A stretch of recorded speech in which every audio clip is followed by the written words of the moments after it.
اب آپ وہاں MI پہ کچھ لے رہے ہیں، میں نے اس پر غور کیا تو وہاں لکھا رہتا ہے اگر نہیں دے سکے، لیٹ ہو گیا تو اتنا سود گویا ہم لکھانے والے بن گئے، ہم راضی ہیں اس چیز سے۔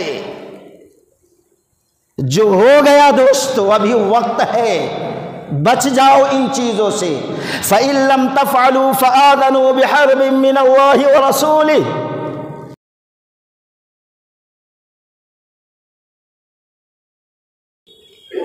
وَذَكِّرْ فَإِنَّ الذِّكْرَىٰ تَنفَعُ الْمُؤْمِنِينَ۔ قال النبي صلی اللہ علیہ وسلم لعن اللہ آکل الربا ومؤکلہ الواشمہ والمستوشمہ والمصورون، رواہ البخاری کتاب اللباس۔ رب اشرح لی صدری ویسر لی امری واحلل عقدۃ من لسانی یفقہوا قولی۔ تمام قسم کی تعریف اور بڑائی سدا زندہ سلامت رب العالمین کے لیے سداوار ہے۔ بعدہ درود و سلام کا تحفہ اللہ کے حبیب محمد الرسول اللہ صلی اللہ علیہ وسلم پر نازل۔ ہم نے موقع اور موضوع کے مناسبت سے بخاری شریف کی ایک حدیث خطبہ مسنونہ کے بعد پڑھی ہے کہ رسول اللہ صلی اللہ علیہ وسلم نے کہا اللہ کی لعنت ہو۔ لعنت کا مطلب کیا ہوتا ہے؟ دھتکارنا، پھٹکارنا، بھگا دینا۔ جب لعنت کا لفظ اللہ کے ساتھ استعمال ہوگا تو مطلب یہ ہوگا کہ اللہ تبارک و تعالی نے سارے خیر کے کاموں سے اس کو دھتکار دیا، پھٹکار دیا، بھگا دیا، دور کر دیا، جنت سے دور کر دیا، دوزخ سے قریب کر دیا، رحمت سے دور کر دیا، عذاب سے قریب کر دیا۔ لیکن جب بندوں کے ساتھ استعمال ہوگا تو اس کے معنی ہوتے ہیں لعن طعن کرنے کے اور گالی گلوج کرنے کے۔ ویسے تو اللہ کے نبی صلی اللہ علیہ وسلم نے اپنی امت کے لوگوں کو لعنت بھیجنے سے بڑی سختی سے روکا ہے، بڑی سختی کے ساتھ۔ کیونکہ جب ایک شخص کسی پر لعنت بھیجتا ہے تو لعنت ڈائریکٹ اس کے اوپر نہیں جاتی ہے، وہ آسمان کی طرف چڑھتی ہے۔ مسلم کی روایت ہے آسمان کا دروازہ بند کر دیا جاتا، اوپر نہیں چڑھ پاتی، پھر نیچے اترتی ہے تو نیچے کا بھی دروازہ بند کر دیا جاتا ہے، نہیں داخل ہو سکتی۔ اتنی مہلک چیز ہے یہ۔ پھر دائیں بائیں جاتی ہے، ہر طرف سے اس کو گھیر دیا جاتا ہے۔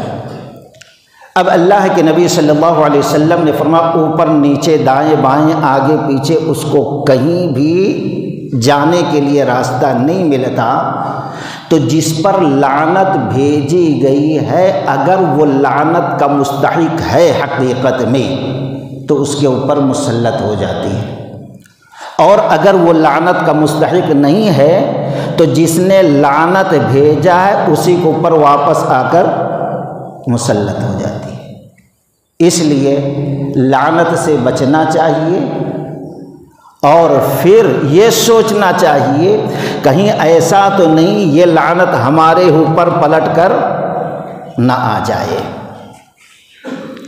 خیر، تو اللہ کی لعنت، جبکہ نبی رحمت للعالمین نے لوگوں کو منع کیے ہیں لعنت سے بچو، لیکن خود لعنت بھیج رہے ہیں۔ گویا ایسے لوگ دنیا کے بدترین، برے، خبیث، بدقسمت، نالائق، حد سے گرے ہوئے اللہ کی نظر سے ہیں۔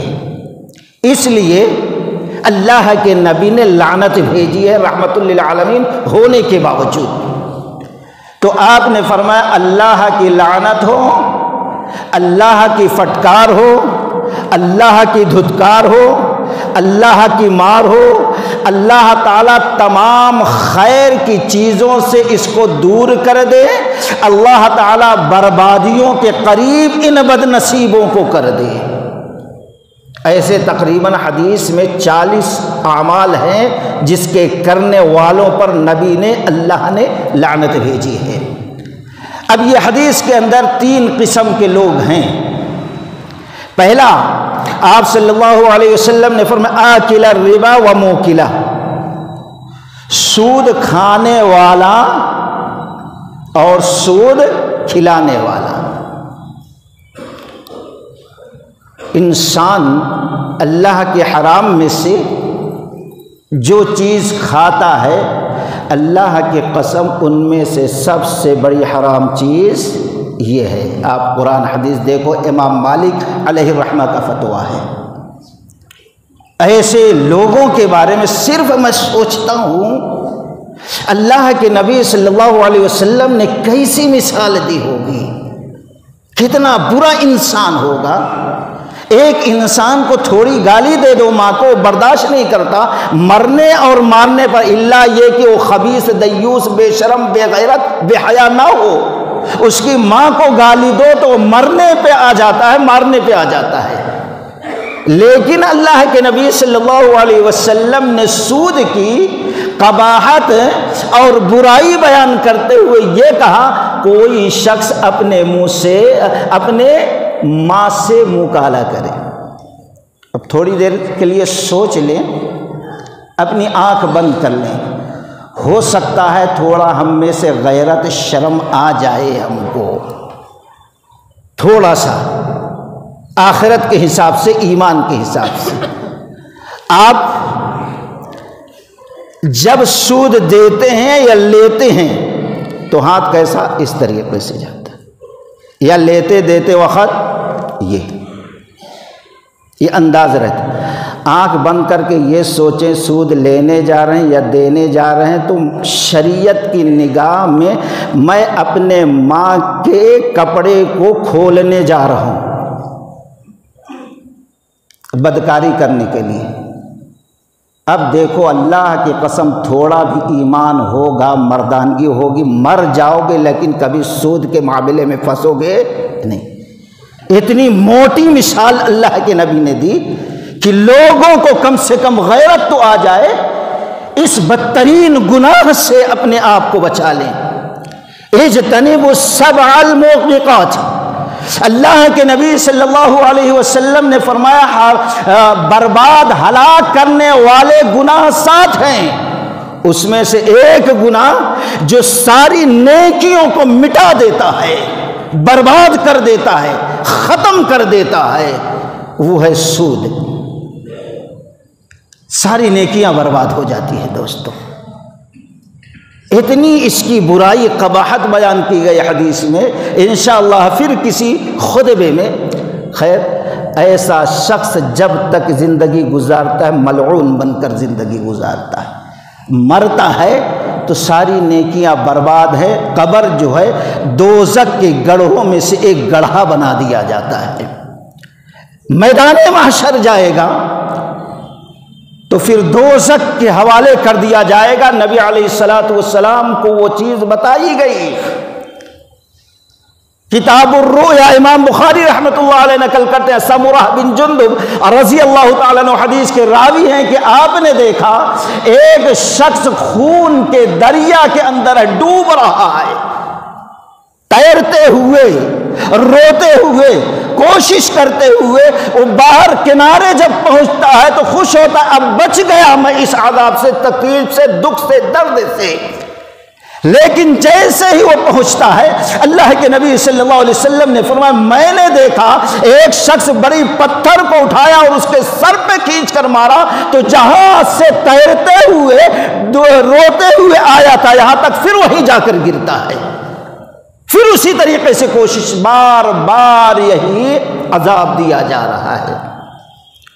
آپ نے کہا یا جبریل سبحان اللہ، اے جبریل اللہ کی پاکی، یہ کون ہے جس کو اتنی سخت سزا دی جا رہی؟ جرم کیا ہے، گناہ کیا ہے، خطا کیا ہے؟ جبریل امی نے کہا اے اللہ کے نبی صلی اللہ علیہ وسلم، آپ کی امت کا وہ شخص ہے جو سودی معاملات میں دنیا کے اندر ملوث تھا، یہ سزا اس کو دی جا رہی ہے۔ اللہ محفوظ رکھے دوستو، بڑا بدترین گناہ ہے۔ اور اللہ کے نبی نے فرمایا قیامت کی نشانیوں میں سے ایک نشانی سود کا عام ہو جانا ہے۔ اتنا عام ہو جائے گا، اگر کوئی شخص سود لینے اور دینے سے بچتا ہے تو کم سے کم سود کا دھواں تو اس کے پاس پہنچ جائے گا۔ دھواں کا مطلب کیا ہے؟ ولیمے کی دعوت ہے، اب پہنچ گئے بھائی ولیمے کی دعوت ڈھکیل لینا سنت ہے اس لیے چلو، نہیں تو ناراض ہو جائے گا رشتہ دار۔ یہ نہیں دیکھا کہ اس کی کمائی کہاں ہے، اسی آگ پہ کھانا پکا اور پھر اڑس کے کھا لیتا ہے، سوچتا نہیں اس کی کمائی کیا ہے۔ کیسے ملوث ہوگا؟ سود لے کر بیٹی والے نے جہیز دیا، دے اڑس کے کھا رہا ہے۔ یہ دھواں پہنچ رہا ہے کہ نہیں؟ یہ تو آج کل ہمائی وغیرہ چلی ہے خوب، اللہ ماشاء اللہ کوئی بچتا ہوگا ہم لوگوں میں سے، یہ بھی سود کی ایک قسم ہے۔ اکثر لوگ کہتے ہیں ہم بچ جا رہے ہیں یہ کارڈ سے وہ کارڈ سے، نہیں دوستو، اللہ کی قسم ہے۔ کل ایک نوجوان آیا، بڑا دیندار گھرانہ ہے، آیا کہا ایسے بھول میں ہو گیا۔ میں نے کبھی کہیں کہا تھا کہ دیکھیے بارہا سنے ہوں گے، سود دینے والا، لینے والا، کھلانے والا، کھانے والا، لکھنے والا، لکھانے والا، سب پر اللہ کی لعنت ہے۔ اب آپ وہاں ایم آئی پہ کچھ لے رہے ہیں، میں نے اس پر غور کیا تو وہاں لکھا رہتا ہے اگر نہیں دے سکے، لیٹ ہو گیا تو اتنا سود، گویا ہم لکھانے والے بن گئے، ہم راضی ہیں اس چیز سے۔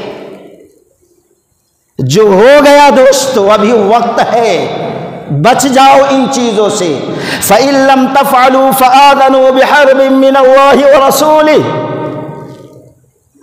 اللہ تعالیٰ کہہ رہا اگر اب نہیں چھوڑتے تو اب اللہ و رسول سے جنگ کرنے کے لیے تیار ہو جاؤ۔ وَذَرُوا مَا بَقِيَ مِنَ الرِّبَا، چھوڑ دو سود کو جو باقی رہ گیا۔ ان کنتم مومن، اگر حقیقت میں تم ایمان والے ہو، ایمان کی حالت میں مرنا چاہتے ہو، ایمان کی حالت میں تم رب سے ملنا چاہتے تو چھوڑ دو اس کو۔ اگر نہیں چھوڑتے فَإِن لَّمْ تَفْعَلُوا، نہیں چھوڑتے تو اللہ و رسول سے جنگ کے لیے تیار ہو جاؤ۔ یہ ساری چیزیں آج عام ہو گئی ہیں، ملوث ہو گئے دوستو۔ خیر اللہ سے دعا کرے اللہ تعالیٰ اس لعنتی چیز سے ہم کو محفوظ رکھے۔